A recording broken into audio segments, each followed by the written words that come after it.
Before we start, I want to add one quick thing. If you do not have a medic ID, make sure you get a medic ID and wear it everywhere you go, man. I know this is backwards, but this is a little bracelet one. I used to have a necklace one. Get a medic ID and wear that shit. Put your fucking medicines on there. Put your name on there. It's real important. All right, let's jump into it.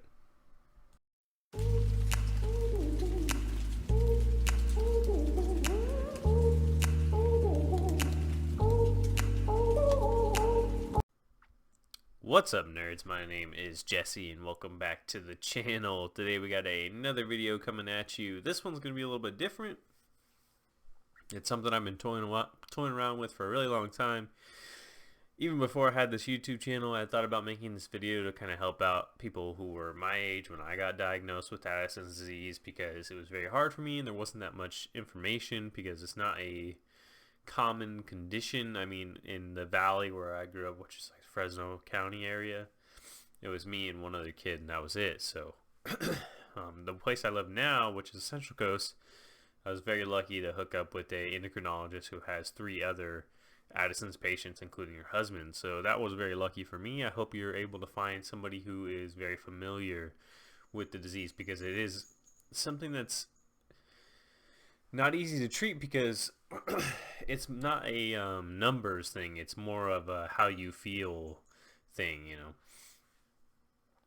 So I guess we'll start with, I want to put, this is going to be a short story of how I was diagnosed, and then all the things that I do on a daily basis to make sure that I'm feeling good and can do whatever I need to do. So if you don't want to see the story part, you can skip ahead, especially if you've just been diagnosed recently. You can skip ahead and kind of see the things that I do, the medicines that I take, what I do to stay in good shape, because it is very hard to stay in good shape when you have Addison's disease. When you're taking hydrocortisone on a daily basis, it's really hard to stay in shape. So if you want to hear about things that I do, skip ahead a little bit. But if you want to hear the story, it's pretty interesting. I was in the hospital for a month, in and out, in and out. I got really sick. I was 14 years old when I was diagnosed. I got really sick at high school. I was a sophomore. I felt like I had the flu all the time. I felt really lethargic. Could walk a couple steps and then I would grab my knees. Didn't feel good, And I was doing basketball at the time. It was pre-basketball, like preseason, like working out and stuff. And I just couldn't get through the workouts, man. And the coaches thought I was just really out of shape, But like physically, I was in great shape. I had no problems. But I couldn't get through one workout because I was developing Addison's disease. And basically what happened was my body attacked my adrenal gland and stopped making hydrocortisone and fludrocortisone, which are very important to you. So I got sick. I'm like, man, and I never wanted to go to the hospital. My dad was like, look, man, you got to get up, you got to go to school, you got to be a tough guy, because that's how dads are, right? So I was powering through, and then finally I was like, dude, I can't do this no more. So we go to the ER, because I was really sick, man, like really sick, throwing up, stomach bile, the whole 9. Go to the ER. They get me into a room real quick. The doctors are looking at me. They're doing the whole, rundown. What's wrong with this kid? They're pumping me full of IV, right? And when you are Addison, right, when you have Addison's, if you're not taking your medicine and you get pumped full of IV and you get some of that stuff replaced, especially the salt, you start to feel pretty good. You're like, oh, I feel better, right? So they pump me full of IV. They do a bunch of tests, a whole bunch of tests: bone scan, body scan, blood work up the ass. Nothing. They can't figure it out, man. So they send me back home because, I'm feeling good. I've been pumped up with the IV, I'm feeling great. So I go home for a day. I didn't make it a day. Go home for a day. Me and my dad were like, dude, let's go golfing. Me and my dad, that's like a thing that we do, right? So we go golfing. I didn't make it 2 holes. We went straight from the golf course back to the hospital. Same thing. Just really felt like shit. And this time, second doctor and the first doctor come up, look at me, more tests, Can't figure it out. They sent me to a specialty spot in the hospital. And while I was in there, man, I was just feeling real shit. Like real shit, man. So what happens is they start pumping me up with the IV again. I still start feeling better, right? Still nobody knows what's going on. It's been 2 weeks at this point, you know. Nobody knows what's going on. They released me again, and that time I didn't make it again. Driving around with my mom, and I was really just starting to feel real shitty again, like real bad. I'm throwing up like crazy. So I call my dad. I'm crying. You know, Pops, man, I don't want to go back to the fucking hospital. They don't know what they're talking about. You know, I don't really want to go back. And my dad was like, look, man, if you don't want to go back, you got to get up and be better right now, you know, because that's how my dad is. You know, I love my pops, and that's how he is, you know. So I tried to get up and make it happen, but I just couldn't, man. So I was crying my ass off, and I was like, Mom, take me back to the hospital. So we drive back to, and Valley Children's is 45 minutes away from Clovis. So it takes a long time to get there, and I'm feeling real bad. So we drive back to Valley Children's. I can't walk from the car to the ER. If you have Addisons, you understand what this is like when you don't take your medicine. You just can't do anything. Like, you have no energy, man. It's like really scary stuff. I can't walk the whole way. I'm like, Mom, I take 2 steps, I grab my knees. 2 more steps, grab my knees. My mom's getting scared, you know. And so she runs into there, and they grab a wheelchair and wheelchair me in. And this was the worst I'd been. Like, I was real sick at this point. You know, I was throwing up all the stomach bile. I hadn't ate anything. So I sat in the ER for like 10 minutes, and they saw how bad I was, so they rushed me into the ER like room or whatever. There was 5 doctors around me. Nobody knew what was going on. I was like real sick, and I found out later that I was like real close to going right there, you know, which is really scary. All I remember is all the doctors around there ripping off all my clothes, trying to see if there was something on my body. And then I just remember the nurses, and the nurses looked so scared. They kept throwing warm blankets on me, and more warm blankets. I was really cold. More warm blankets, more warm blankets, and it was really scary, man. And then some young guy, maybe like mid-20s or something, walks by, and he sees me, and he sees how tan my skin is, and that's one side effect of Addison's, is that your pigment can get real dark. He sees me, and he walks in, and he looks at my chart or whatever, and he goes, that kid has Addison's. And he had just went to an Addison's clinic a month prior, and was like, you know, schooled on the things that you should look out for, right? And basically that guy just walked by, saved my life, and walked out, and never saw him again. You know, they didn't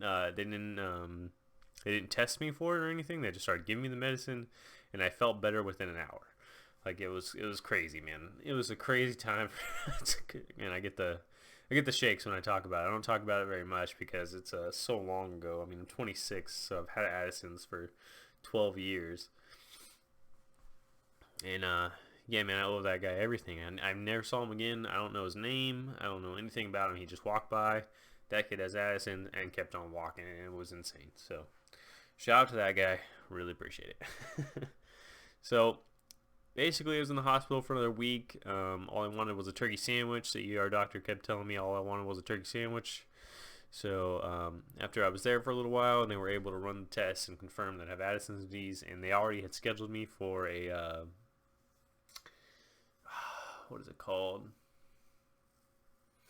Endoscopy. When they stick the camera down your throat into your stomach, and it's really if I didn't die right there on the table, I would have died in the endoscopy, because Addison's patients can't be under anesthesia without taking extra medicine, because it puts a lot of stress on your heart, and you need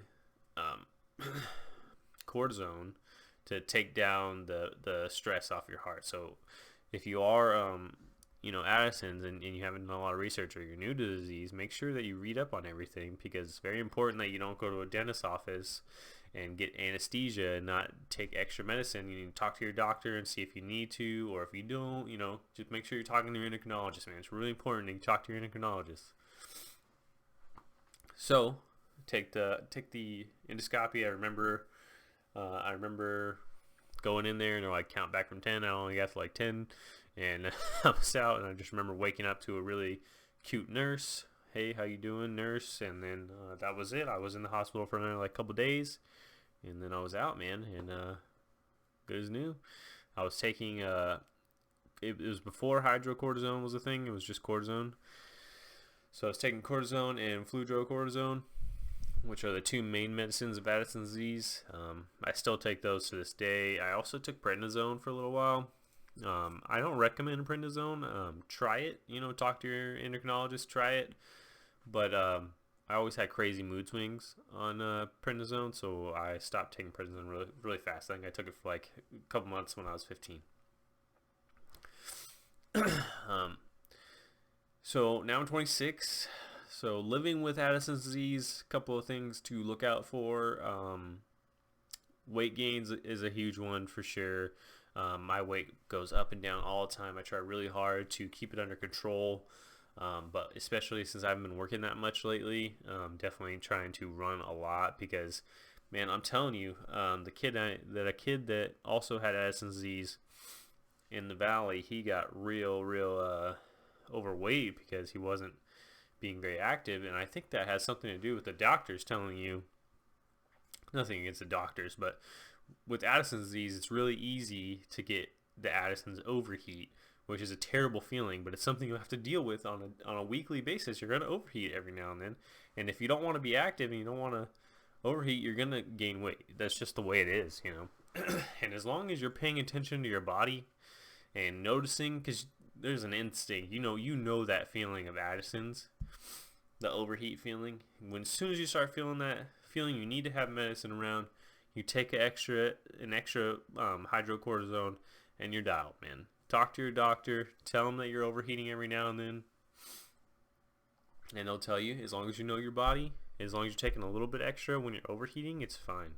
It really is, because there's only one way to stay in good shape, and if you don't care about staying in good shape, that's okay too. But there's lots of risks with Addison's disease. You're more susceptible to gaining other diseases. Like me, I'm hypothyroid as of last year, even though I've stayed in great shape and had no problems with my disease. I'm now hypothyroid at 26, and that's just the way it is. I got a weaker immune system, man. It's just how it is, man. So, if you have been diagnosed with Addison's, number one, don't just go to one endocrinologist. Go to a few and see if you can have one who either has an Addison's patient or has had one in the recent past. Because it's really important, man, because the first doctor I had was a really young guy. He had no idea. So I was his first Addison's patient.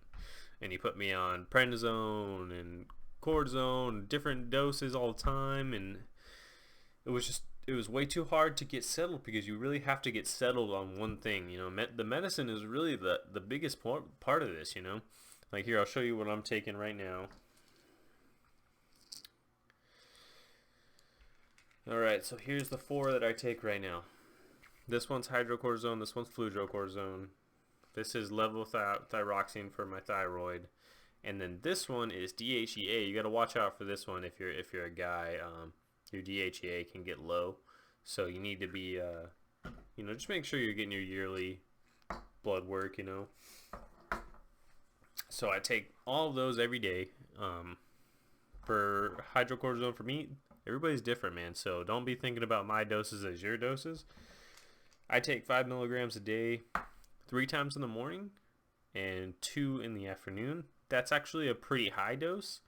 So, and that's just because I'm relatively active and I need it. And especially when in the summer, that's another thing. If you live in a hot area in the summer, you're going to get affected more in the summer than you are in the winter. You're going to have those overheats more. So you need to have your medicine with you, especially at lunch. You want to take you take your 2 at lunch or 1 at lunch. And then, if you start feeling bad like 2 or 3 o'clock, take another one. Fludrocortisone, I'm taking 0.1 milligrams, 1 tablet a day. The levothyroxine, 35 milligrams, 1 a day.